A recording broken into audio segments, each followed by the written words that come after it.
Well, as you can imagine, we're pleased with the victory.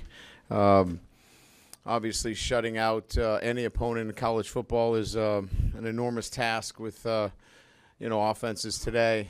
Great performance by our defense. Great performance by our coaches. The preparation was outstanding, and then we were opportunistic offensively. I thought we had a plan that we capitalized on, and really made the best of a very aggressive defense that Michigan has, and we're able to get some one-on-one matchups and really had some guys step up for us today. I was really pleased to see some individuals play extremely well. But this was a team effort. Special teams was solid. The defense was outstanding offensively, putting 31 points on the board. And again, second consecutive week without turnovers.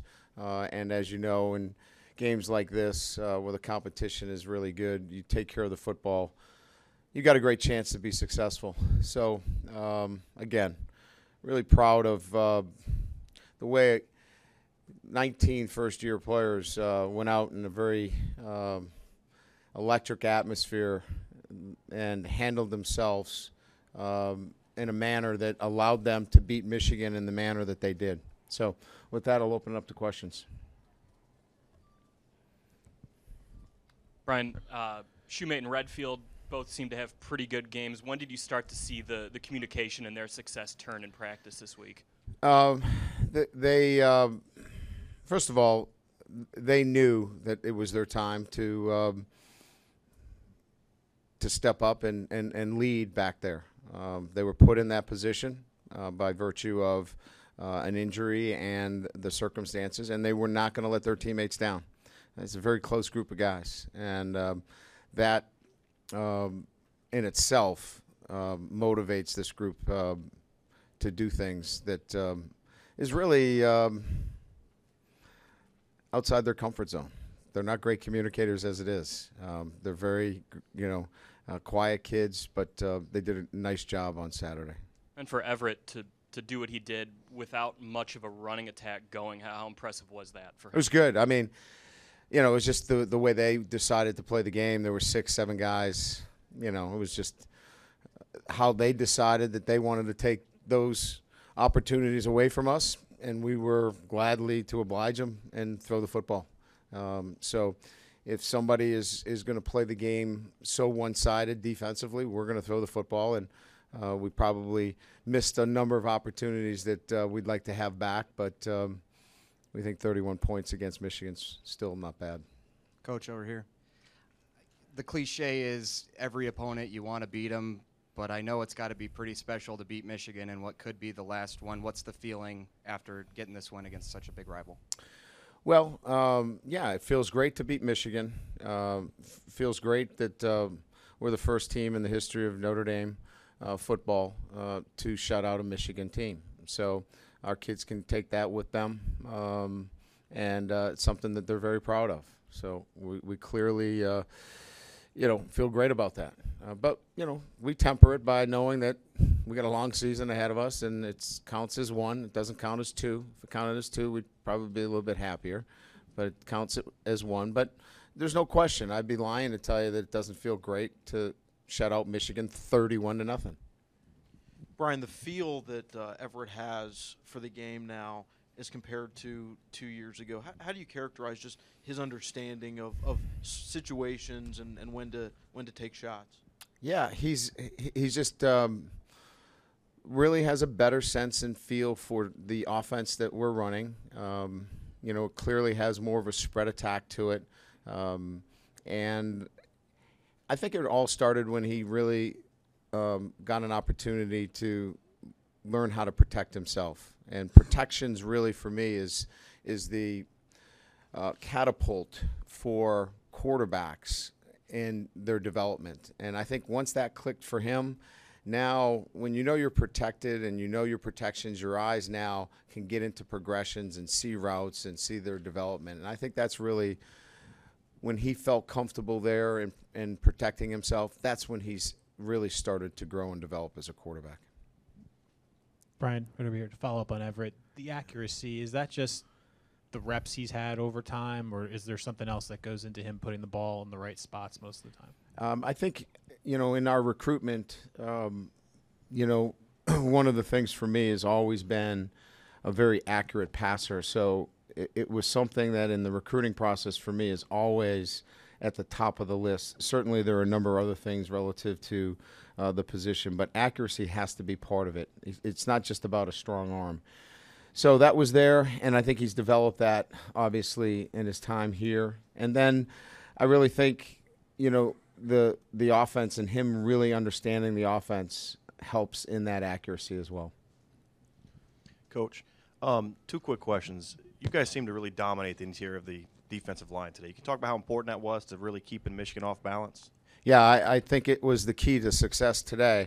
Our ability to really hold their running game in check allowed us. Now, we had a little bit of a problem early on getting into third down.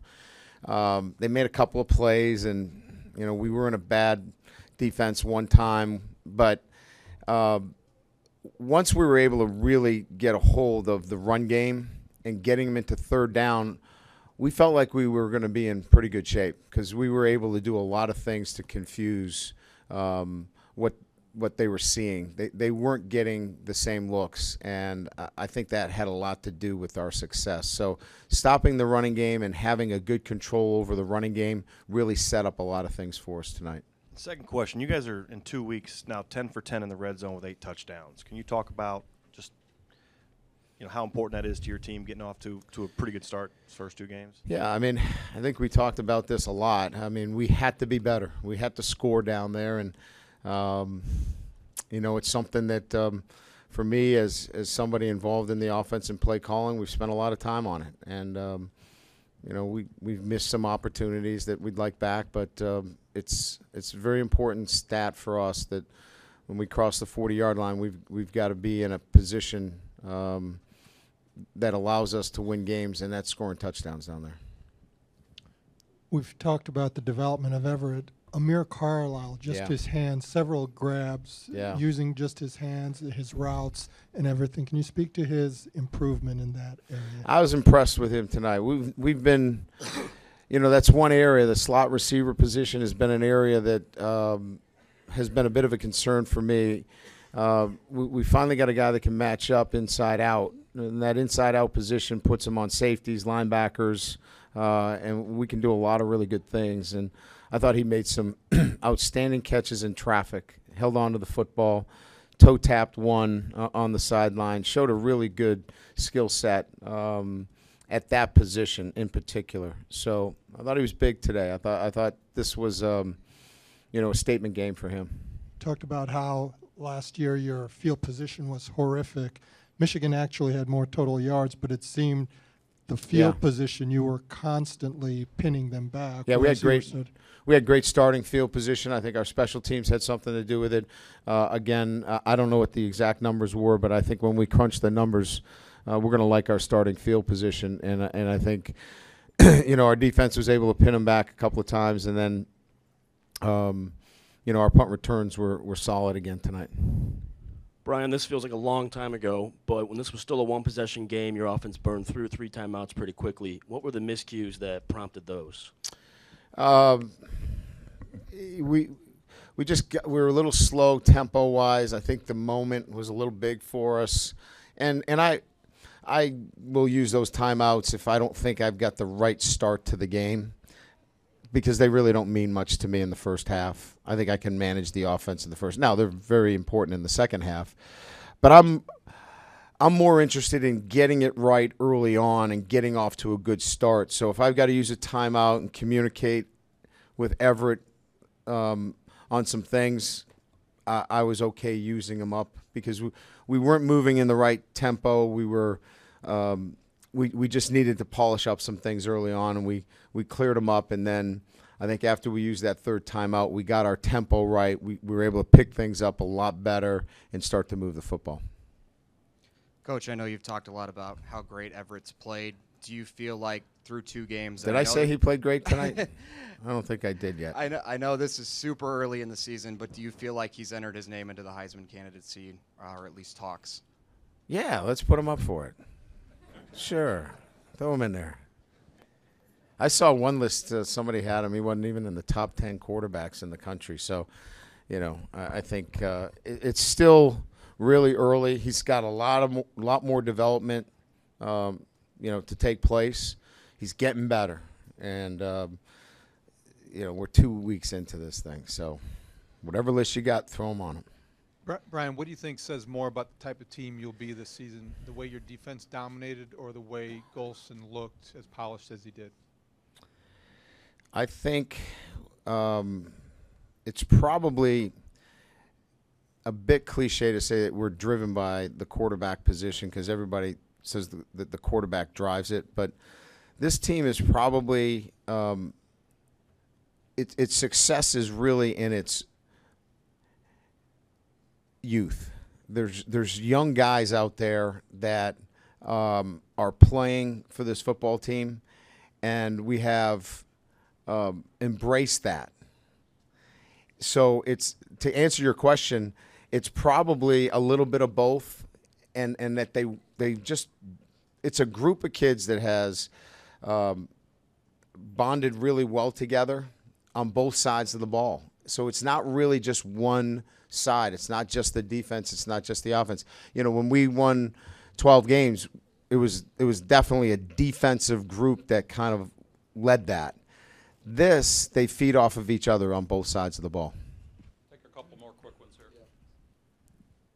Coach, at one point in the second quarter, it was just 7-0, and you decided to go for it on 4th and 3. Did you feel you needed to seize the momentum the way that game was going, or is it just confidence in both sides of the ball that it was manageable at that point?